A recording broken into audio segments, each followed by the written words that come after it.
Good morning, students. Today we are going to start real number part 4 of class 10.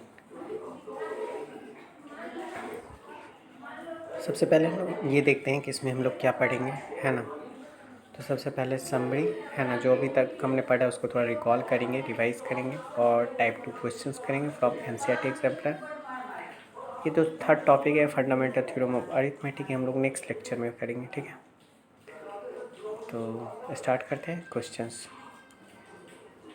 तो question में type 1 question हमने देखा, फिर type 2 question देखा। Type 1 में हमने दो तरीके से क्वेश्चन को देखा, ठीक है। यानी ये इक्लिप्स डिवीज़न लेमा और इक्लिप्स डिवीज़न एल्गोरिथम के बेसिस पे ही क्वेश्चन है, टाइप 1 और टाइप 2। तो टाइप 1 में हमने ये देखा how to find HCF using Euclid's division algorithm, और ये सबको समझ में आ गया होगा। सेकेंड हमने वर्ड प्रॉब्लम पढ़ा। वर्ड प्रॉब्लम में हमने ये पढ़ा कि कैसे हम वर्ड प्रॉब्लम को सॉल्व कर सकते हैं, कैसे हम पता करेंगे कि एचसीएफ निकालना है या एलसीएफ। तो वर्ड प्रॉब्लम को सॉल्व करने के लिए आपके पास एक हिंट है, find HCF if collection need to be divided into maximum number equally, है ना। यानी जो भी कलेक्शन है, जो भी ग्रुप है, कलेक्शन ऑफ पीपल हो, कलेक्शन ऑफ बुक्स हो, कलेक्शन ऑफ स्वीट्स हो, कलेक्शन ऑफ एनीथिंग, और उसको डिवाइड किया जा रहा है, ऐसा कुछ सेंस निकल रहा है ना। तो हम क्या करेंगे, उसको मैक्सिमम नंबर में डिवाइड करना है इक्वली, तो उस केस में हम एचसीएफ निकालेंगे, ठीक है। टाइप 2 क्वेश्चन की बात करें तो सबसे पहले हमने देखा टाइप 2 क्वेश्चन में ऑड और इवन, ठीक है। तो ऑड और इवन क्वेश्चन में हमें बस ये पता करना होता है इक्वेशन के अकॉर्डिंग कि डिविजिबल बाई 2 है या नहीं है। अगर डिविजिबल बाई 2 है तो इवन होगा, और नॉट डिविजिबल बाई 2 तो क्या होगा, ऑड होगा, ठीक है। नेक्स्ट क्वेश्चन देखते हैं स्क्वायर और क्यूब। तो स्क्वायर और क्यूब की अगर बात करें तो स्क्वायर और क्यूब के केस में दो टाइप के प्रॉब्लम आते हैं। पहला आता है स्क्वायर और cube of any positive integers, जैसे कि square of any positive integer can be represented in the form 3m और 3m+1। तो वहाँ पे हम सिर्फ क्या करेंगे, डायरेक्टली बी की वैल्यू n यानी बी की वैल्यू 3 ले लेंगे। जैसे कि cube of any positive integer can be represented in the form of 9m 9m+1 और 9m+8। तो उस केस में हमने क्या किया था, उस केस में हमने 9 का फैक्टर 3 लेके प्रॉब्लम को सॉल्व किया था। 9 लेते तब भी सॉल्व होता, बट 9 केसेस सॉल्व करने होते हैं। सेकेंड स्क्वायर और क्यूब में हमारे पास ऐसा भी प्रॉब्लम आएगा जैसे ऑड पॉजिटिव इंटीजर, स्क्वायर और cube of any odd positive integer. तो अगर ऑड पॉजिटिव इंटीजर है तो डायरेक्ट ऑड फॉर्म को ले लेंगे, है ना, जो कि ऑड और इवन वाले प्रॉब्लम में हमने सीखा था। जैसे 2 के टर्म में ऑड फॉर्म होता है 2q+1, 4 के टर्म में ऑड फॉर्म होता है 4q+1 एंड 4q+3, एंड 6 के टर्म में ऑड फॉर्म होता है 6q+1, 6q+3 एंड 6q+5, ठीक है।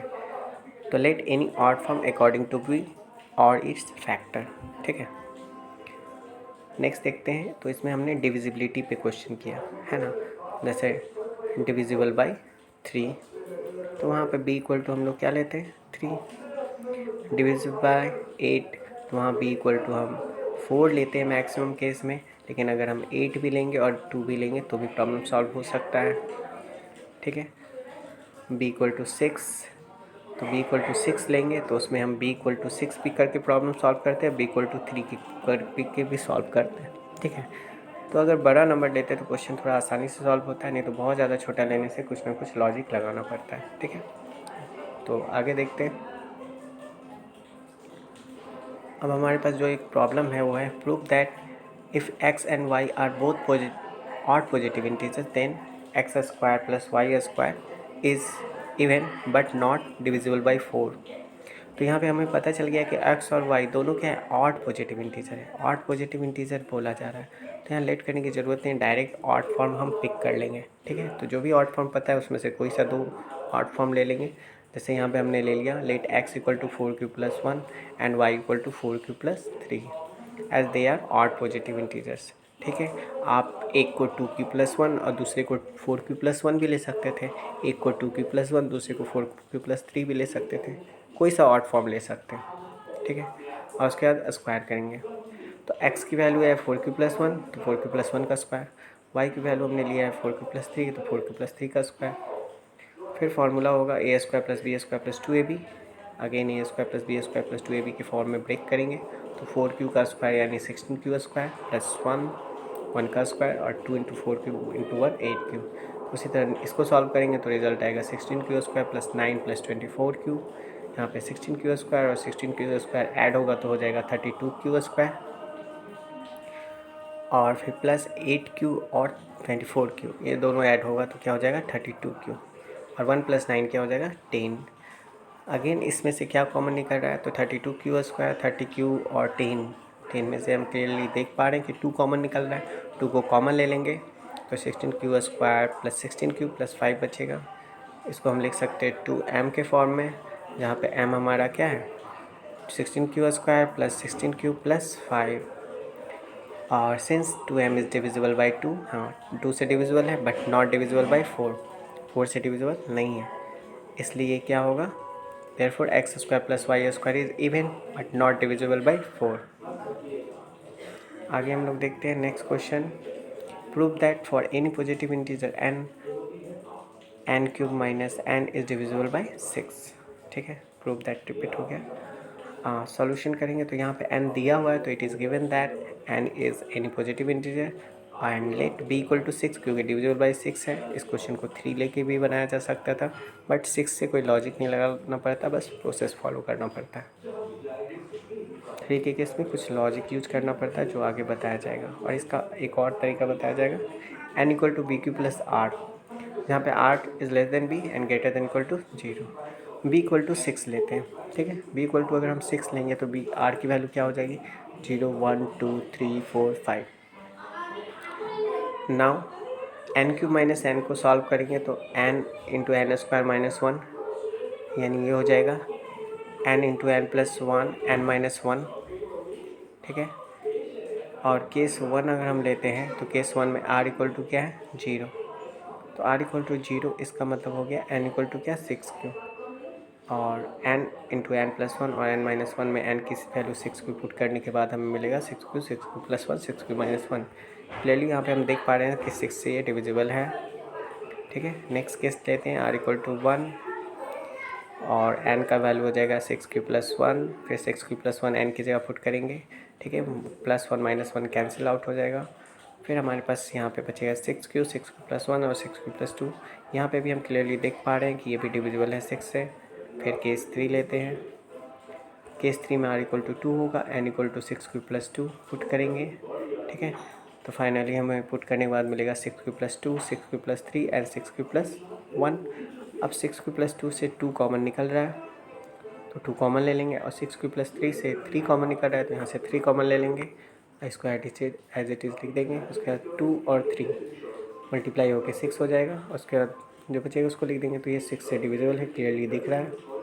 नेक्स्ट केस 4 लेते हैं, आर इक्वल टू 3 तो n equal to 6 q plus 3, 6 q plus 3 put करेंगे, इसको सॉल्व करेंगे, फिर कॉमन लेंगे 6 क्यू प्लस 3 से, तो 6 क्यू प्लस 3 से 3 कॉमन निकलेगा तो 2 क्यू प्लस 1 हो जाएगा, और 6 क्यू प्लस 4 से अगेन 2 कॉमन निकलेगा तो 3 क्यू प्लस 2 हो जाएगा, और 6 क्यू प्लस 2 को एज इट इज़ लिख देंगे, 3 और 2 दोनों मल्टीप्लाई होकर 6 आ जाएगा, और उसके बाद इसको एज इट इज़ लिख देंगे, यानी फाइनली 6 क्या हो गया, इट इज़ डिविजिबल बाय 6। अब केस 5 देखते हैं, तो केस 5 आर इक्वल टू क्या हो जाएगा 4, n equal to 6 q plus 4, और इसको सॉल्व करेंगे तो हमारे पास 6 q plus 4 6 q plus 5 6 q plus 3 आएगा। उसके बाद इसमें से 2 कॉमन निकलेगा, तो 2 कॉमन लेने के बाद 3 क्यू प्लस 2 होगा, और 6 क्यू प्लस 3 में से 3 कॉमन निकलेगा, उसके बाद 3 कॉमन लेने के बाद 2 क्यू प्लस 1 आएगा, और 6 क्यू प्लस 5 को एज इट इज़ लिख देंगे, 2 और 3 मल्टीप्लाई होकर क्या आ जाएगा 6, और एज इट इज़ सब बाकी को लिख देंगे, 6 से डिविजिबल है। ठीक है, इसी तरह केस 6 लेंगे तो केस 6 में r इक्वल टू 5, और इसको भी इसी तरह सॉल्व करेंगे तो हमें फाइनली यहाँ पे भी क्या मिलेगा 6 क्यू प्लस 6 में से 6 कॉमन ले सकते हैं, तो कॉमन लेने के बाद ये भी 6 से डिविजिबल हो गया। तो इस तरह केस से हमने देखा कि सारे केस में 6 से डिविजिबल है। ठीक है, तो ये बात प्रूफ हो गया, तो hence n cube minus n is divisible by 6। But ये प्रोसेस थोड़ा सा बहुत बड़ा हो गया, तो थोड़ा सा इसको शॉर्ट करने के लिए सेकेंड मेथड देखते हैं। सेकेंड मेथड में क्या करना है, एन क्यूब माइनस एन।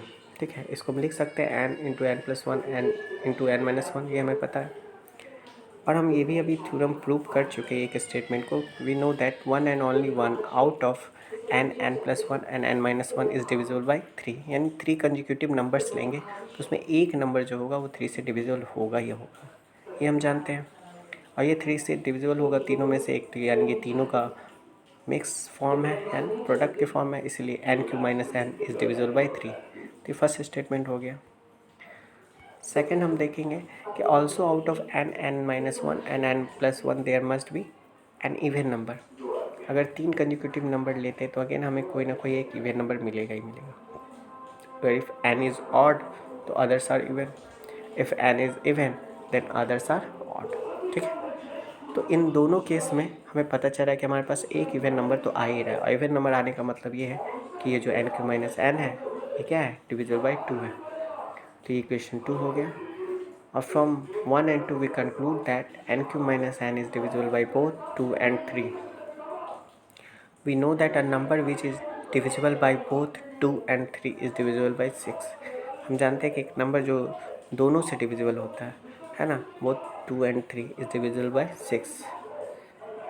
ठीक है, hence n³ - n is divisible by both 6। Both यहाँ पे हटा देना है, n³ - n is divisible by 6। ठीक है, प्रूव हो चुका। ठीक है, शॉर्ट में उस क्वेश्चन को बना दिया गया। चलिए नेक्स्ट देखते हैं आगे क्वेश्चन है, if the HCF of 65 and 117 is expressible in the form of 65m - 117 then find the value of m। यानी 65 और 117 के HCF को हम लिख सकते हैं 65m - 117 है ना। तो m की वैल्यू फाइंड कीजिए। तो सबसे पहले तो HCF निकालना होगा 65 और 107 का। तो applying close division algorithm we can find HCF as follows, है ना। 1 टाइम जाएगा, रिमाइंडर कितना बचेगा 52, है ना। 52 से डिवाइड करेंगे, पहले इसको लिख देते हैं 117 = 65 × 1 + 52। रिमाइंडर 0 नहीं है तो 52 से 65 को अगेन डिवाइड करेंगे, 1 टाइम जाएगा 52, रिमाइंडर आएगा 13। अब 65 को हम लिखेंगे 52 × 1 + 13, और फिर 13 में हम 52 से डिवाइड करेंगे, 4 टाइम्स आएगा यानी 52, रिमाइंडर क्या आएगा 0, यानी 52 = हो गया 13 × 4 + 0। तो यहाँ से हमारे पास जो HCF निकल के आया वो कितना है 30। और HCF जो दिया वो क्या दिया हुआ है 65m - 117। तो हम लिख सकते हैं 65m - 117 = 13। तो 117 होते जाके ऐड होगा तो 65m = हो जाएगा 30, 130, और m = हो जाएगा 130/65। इसको कैंसिल आउट करेंगे तो 2 टाइम्स कैंसिल होगा, यानी m = कितना आएगा 2। नेक्स्ट क्वेश्चन करते हैं। Next question, find the largest number which divides 70 and 125 leaving remainders 5 and 8 respectively. यानी हमें वो सबसे बड़ा नंबर फाइंड करना है ना। वो बड़ा नंबर फाइंड करना है जिसको जो 75 को डिवाइड करे तो रिमाइंडर मिले 5, और जो 125 को डिवाइड करे तो रिमाइंडर क्या मिले 8। अच्छा, 70 को डिवाइड करने के बाद रिमाइंडर 5 मिल रहा है, ठीक है। और अगर हमें रिमाइंडर नहीं चाहिए तो 5 सब्ट्रैक्ट कर देते हैं, यानी जो बड़ा नंबर होगा 70 में से 5 सब्ट्रैक्ट करने के बाद 65 है, 65 को वो डिवाइड करेगा कम्प्लीटली। और वही बड़ा नंबर जो होगा अगर 125 में से 8 सब्ट्रैक्ट किया जाए, जो रिमाइंडर बच रहा है, यानी 8 सब्ट्रैक्ट करने में 117, तो 117 को भी कम्प्लीटली डिवाइड करेगा, है ना। तो इसको इस तरीके से हम लिख सकते हैं कि we need to find the largest number which completely divides 70 - 5 65। 5 remainder बच रहा था, रिमाइंडर को हटा दो, तब तो वो कम्प्लीटली डिवाइड कर रहा था करेगा। 8 रिमाइंडर बच रहा था, 8 रिमाइंडर को हटा दो तो फिर 117 बचा। तो यानी 65 और 117 को वो जो बड़ा नंबर होगा वो कम्प्लीटली डिवाइड करेगा। तो वही नंबर हमें फाइंड करना है इनडायरेक्टली, और जो कि HCF होगा 65 और 117 का। और ये HCF अभी हमने फाइंड किया जस्ट डिवाइड करके, है ना। तो HCF इसका पता है हमें कितना आया था 13। तो इसका फाइनल HCF जो हमारे पास निकलेगा वो क्या निकलेगा 13, ठीक है। और यही क्या हो जाएगा हमारा आंसर, ठीक है। Thank you. अब इसके बाद नेक्स्ट क्लास में हम लोग देखते हैं, ठीक है।